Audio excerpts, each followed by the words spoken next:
Sonal Verma is ready. Let's talk macro with her. Sonal represents Nomura Financial Advisory and Securities. Sonal, good to have you back on ET Now. Thank you for joining us. Sonal, if I look at the street consensus, the most optimistic target for the GDP for the quarter gone by is 6, and the most pessimistic is about 4.8. At Nomura, what is your number? Hi, good morning. We are somewhere in the middle. So we are expecting GDP growth at 5.4%, which is roughly, the number that we had got in the previous quarter. So no big change in terms of the growth momentum. Sonal, hi, morning. So how do you see the individual segments panning out, agri, industry as well as services sector? There's been a slowdown across all sectors this quarter, particularly on the non-agriculture side. The slowdown on the manufacturing side is fairly well known, but even within the services segment, credit growth has been weak, and usually when you have weak manufacturing sector, that does translate into weakness even in the wholesale retail trading side of the services segment. So our expectation is that the industry, ex-construction as well as the services segments are going to moderate this quarter. The only two areas where we think there's going to be better performance, one is agriculture because of better Rabi from last financial year, which actually is going to get reflected in tomorrow's number. And second, construction. Cement numbers were actually fairly good in this quarter, so we do think that there should be some improvement in this segment. Sonal, what is the best way to judge the agriculture input? Because this year monsoon have started, but they've started late. They have started late. In any case, it does not matter for tomorrow's number because the June quarter is going to take into account the winter crop of FY12, which was good. So tomorrow's number is not going to be impacted by the monsoon conditions that are ongoing in 2012. But I think after a very late start in June and July, we've seen some pickup in monsoons in the month of August, and that's definitely a positive.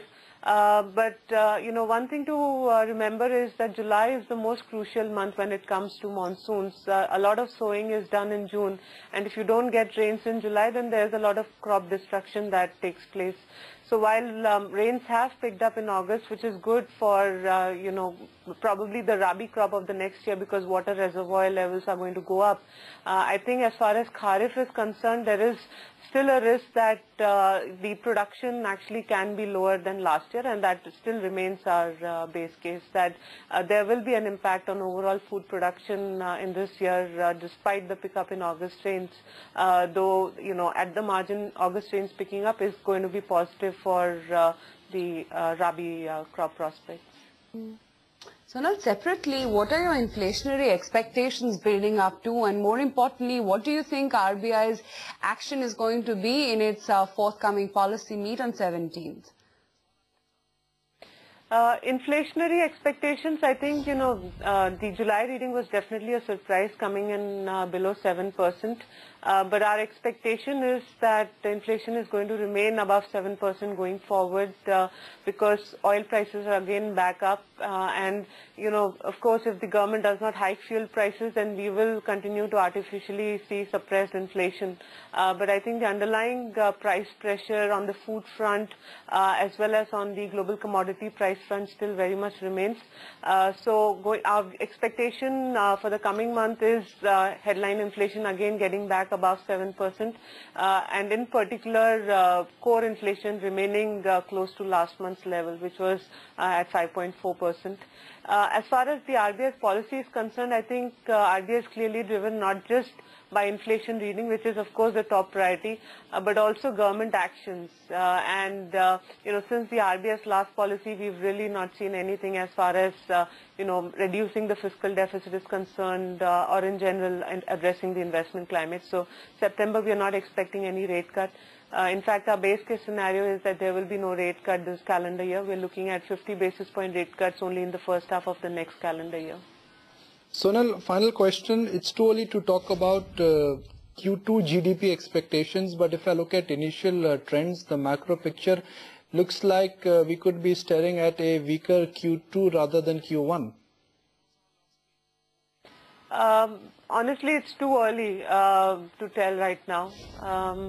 But I think, it should be no different from the trend we've seen in the last, 2 quarters. So our expectation is that it's going to remain around the levels that we've seen, which is around 5.5%.